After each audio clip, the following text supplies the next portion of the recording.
Well, first, it's my pleasure and privilege to join you all today to just discuss your child's school journey.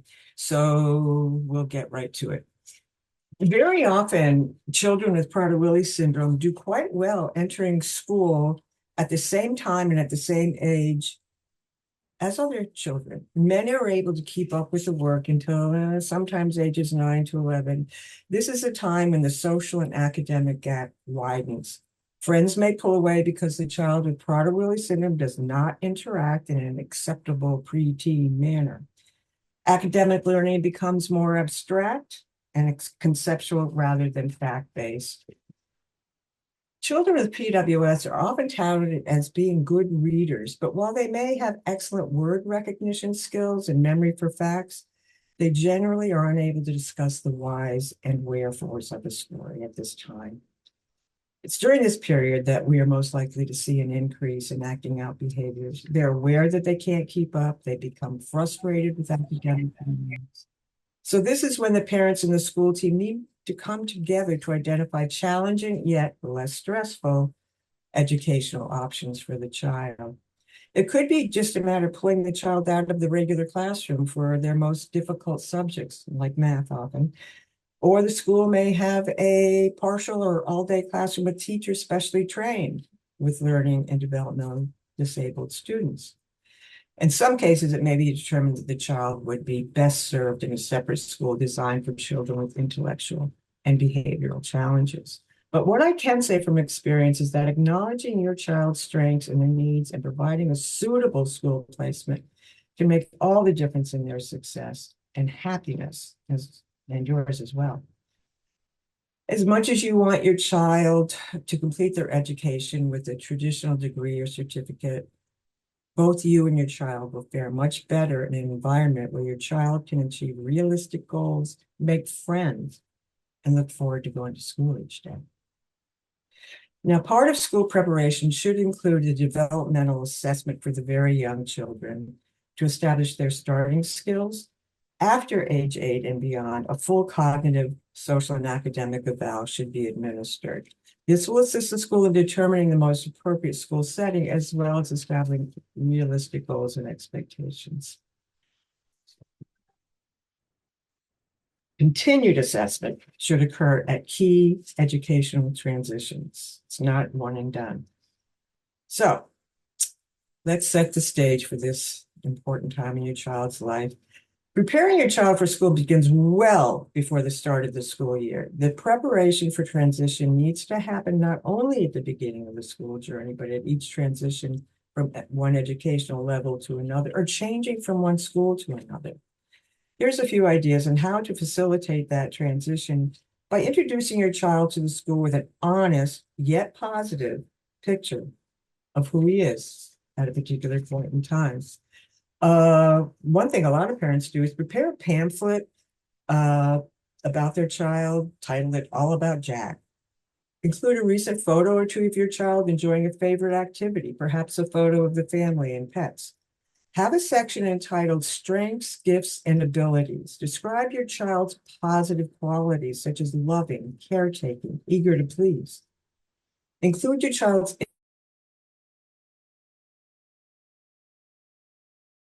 This section will give the teacher some personal knowledge of your child that they can use to establish a relationship with him.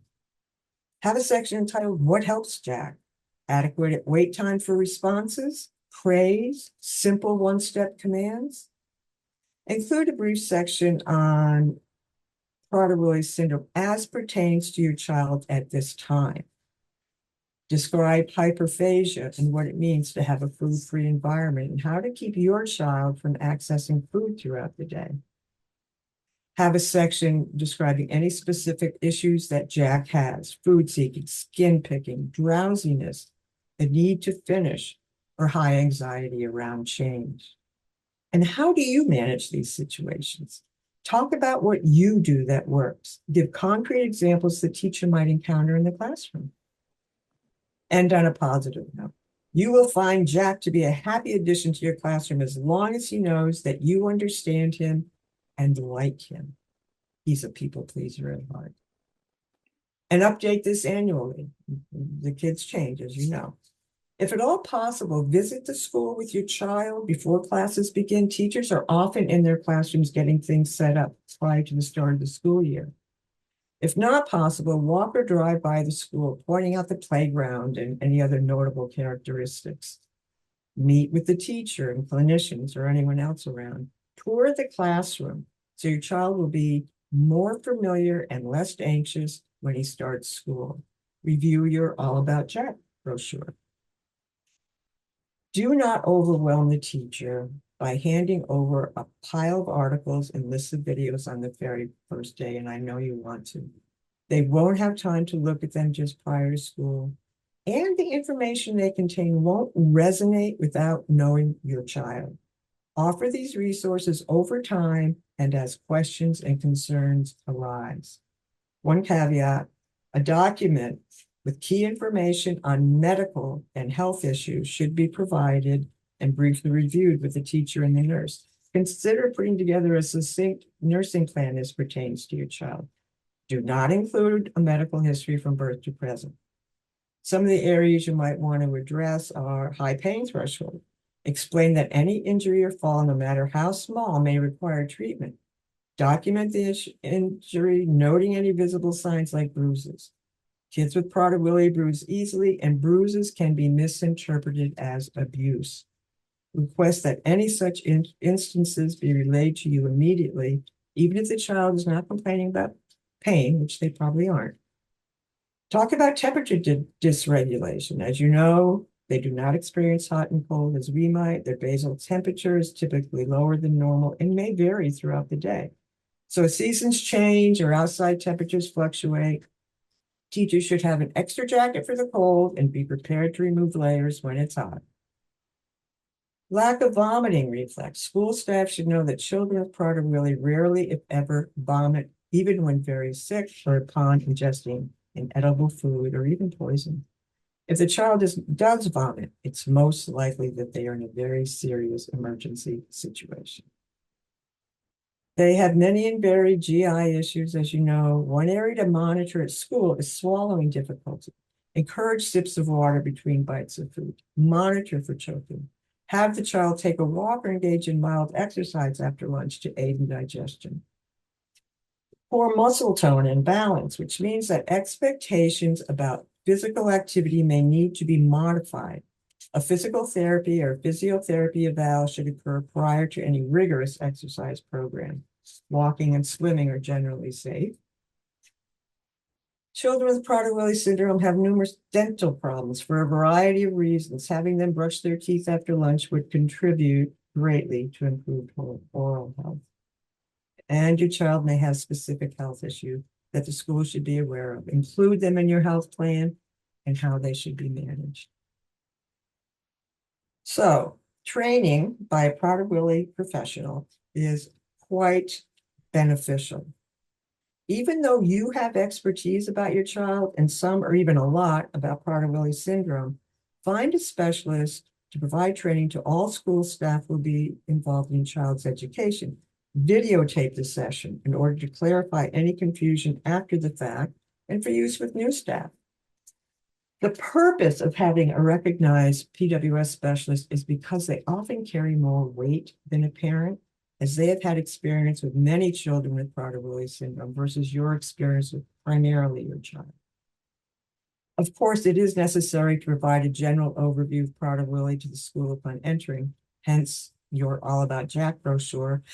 However, in my experience, allowing the teachers and clinicians to experience your child for 3 to 4 weeks prior to a more extensive professional training provides a context for understanding the characteristics and behaviors that they're seeing in your child. It's critical that they understand that most of your child's behaviors are genetically driven and not willful behavior, and that is best conveyed by a Prader-Willi professional. If on-site training is not possible, there are many resources, both written and on video. Elizabeth, for example, has several videos online that address all kinds of school issues. Finally, in order to manage all these tasks with the emotional energy they entail, you need a little help. Here are a few sources. Beyond a knowledgeable medical team, you really need to connect with other families. You need their understanding. Prader-Willi is difficult to get unless you've been intimately involved in their care. If you live in an area where there are no other families, join some kind of online support group. There are many. You need to expand your knowledge base. Go to conferences when possible. Take advantage of free webinars and videos. IPSO provides many free resources, such as this meeting today. And since extended family members don't always understand Prader-Willi and sometimes inadvertently interfere with their care, encourage them to take advantage of these resources as well. You also need to learn about any laws, policies, and practices pertinent to your country's education system. This is necessary to become an effective advocate for your child. Don't be afraid to reach out to Prader-Willi professionals, whether for medical, behavior, school, or home issues. There may not be a lot of us, but I can assure you that we all want to help you and your child. When you attend team meetings, bring someone with you, whether it's a Prader-Willi specialist or a good friend. These meetings can be overwhelming, and you need a more objective person to take it all in. You and members of your family may benefit from professional counseling to recognize and reconcile each person's experience of having a child, a grandchild, or a sibling with Prader-Willi syndrome. There's no question that having a family member with a disability is a unique family. Last but not least, give yourself a break. You're doing the best you can under the circumstances, and for some of you, those circumstances are pretty tough or may become so. Even though it may feel like it, you are not alone. And now I'll turn you over to Elizabeth Roof, who's going to provide some specific classroom strategies that you can share with your child's teachers. Thank you. Thanks, BJ, and thanks everybody for coming today to talk about school and PWS.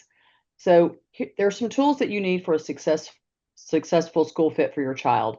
Giving the school the current and most important information will ensure that they best serve your child's needs. Don't assume that they're going to seek it out on their own. You're going to need to provide them with information about your child with PWS starting before the school year has begun, and usually providing about an hour-long in-person or virtual training session helps set the stage to support your child. Some areas to address and communicate are food security. Food security is a safe and secure environment where your child can learn without distractions of food. There are many things to consider. Your child will need some rules around access to classmates' snacks and lunches. Teachers should have no food sharing rule. Never sit the child with PWS next to the trash can where uneaten food could be tossed. Any special activities involving food or in or outside the classroom need to be carefully planned and monitored, like holiday celebrations, birthday parties, field trip days, all those things. You know your child better than anyone, and you know when they get anxious and distressed about food. Share the signs with the teacher. Having lunch and snacks locked up out of the classroom can free up the mind to learn and make friends. Removing a classroom refrigerator, even if locked, keeps their mind on the lessons and not on what might be inside. Using food as a reinforcer is a bad way to start it. They don't need additional calories, and it creates expectations about using food to learn. Another thing to consider is before and after school activities. Kids with PWS quickly notice unsecured food and classmates leaving food in sight. Make sure there's adequate food monitoring so they can't get access to it. Assign someone to the task and don't assume that they will catch every instance. People with PWS are fast and they're smart. Give the school support and understanding if a mishap occurs and help them solve problems to ensure it doesn't happen again. If an issue arises, have the school notify you that day so you can deduct those calories, if necessary, for the rest of the day to keep your child from gaining weight. It's easy to get mad at the mistakes, but we all make them. So unless it's a pattern, it's best to be sympathetic and proactive instead of reactive. Being a collaborative member of the school team means that staff is more likely to be honest and tell you about mistakes or oversights before you find help from other sources, like your child. Once your child knows that the school and the parents are on the same page, it makes it a lot harder to fool somebody. Visual schedules are very helpful as they show student with PWS what happens next, keeping them from getting stuck. Times aren't as important as the order. So no need to add times, as students will get more upset if something is a few minutes late. Visual schedules can help keep them moving on task because they know what's next. You can use stickers or check marks when an assignment is completed. Students with PWS feel a sense of accomplishment when they complete a task as they love finishing something, and they feel proud when the teacher acknowledges their work. Routine is crucial for students with PWS. They don't like change or inconsistency or new things. You can give them a 5-minute heads up with a timer prior to transitions in the classroom so they can see when time is almost up, and you can remind them 5 minutes left, 1 minute left, so they can adapt. Other changes may be out of the teacher's control, such as a last minute assembly, a cancellation of a field trip due to weather, the classroom aide being sick. These situations require quick thinking. Upon announcing the change, follow up immediately with how it will affect the rest of the day. The student with PWS in particular needs to know how the change will affect their snack or lunchtime, so be very clear about what that will be before their anxiety kicks in. Giving too much information too soon can send them into a tailspin and ruin the rest of their day. If the change of schedule is several days away, it might be best to hold off to share that. Children with PWS are good at remembering specific details, but they can also make up things they wish were true. So keep said schedules on track. And when in doubt, remind them, what does the schedule say? And that helps keep them accountable. Participation in social skills groups rather than individual sessions are important.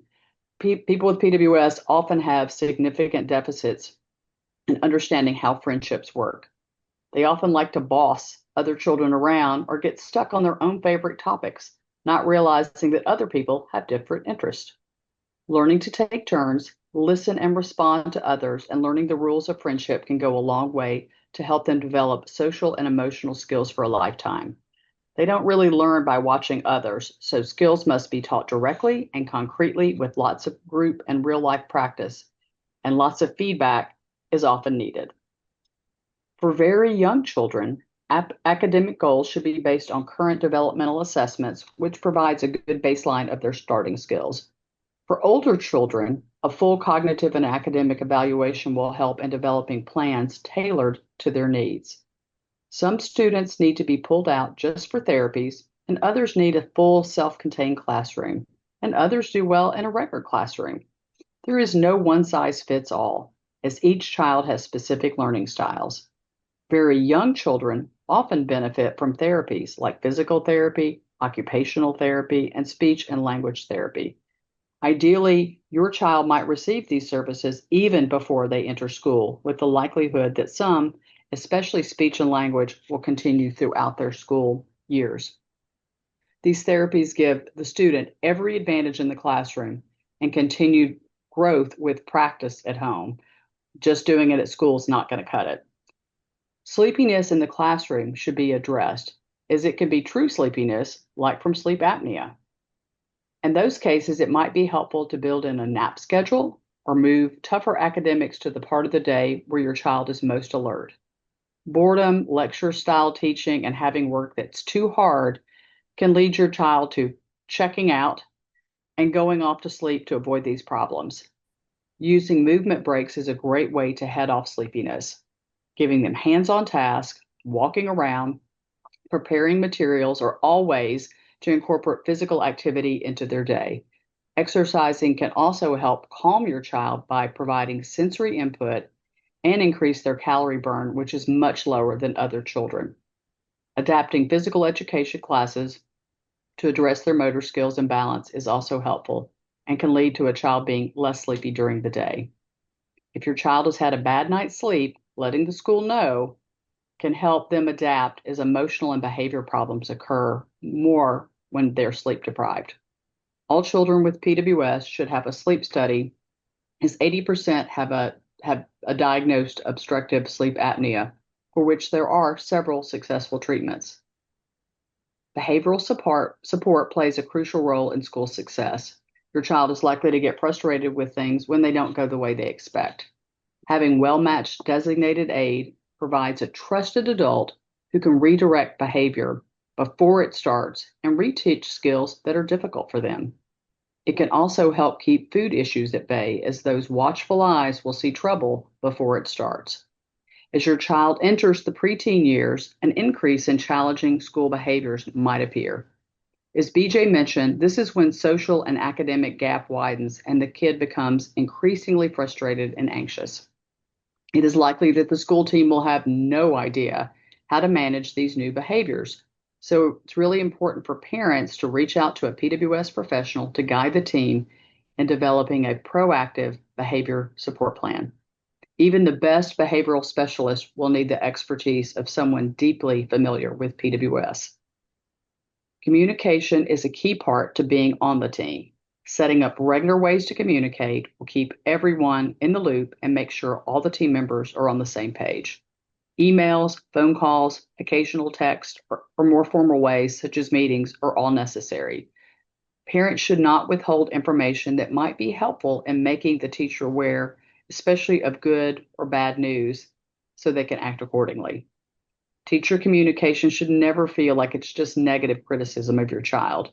We suggest that teachers start with something positive about the child, something that they did, so that the family can praise them for it. Then use concrete language to talk about things that didn't go well and ask for feedback about solutions. As parents, you must expect problems, but be prepared to collaborate with the school team in making a plan to deal with them. It shouldn't be about punishment. There are many positive ways that teachers can keep your child engaged and on track. Praise, prizes, time spent with special teachers, or activities for doing a good job. Even time with animals in the classroom or with the class pet would be great. These simple acts will make school feel like a safe and trusting space to learn, rather than a place of fear and anxiety when mistakes are made. They learn more when there are positive behavior supports in place. Communication between home and school should be frequent, so problems are caught before they become a crisis.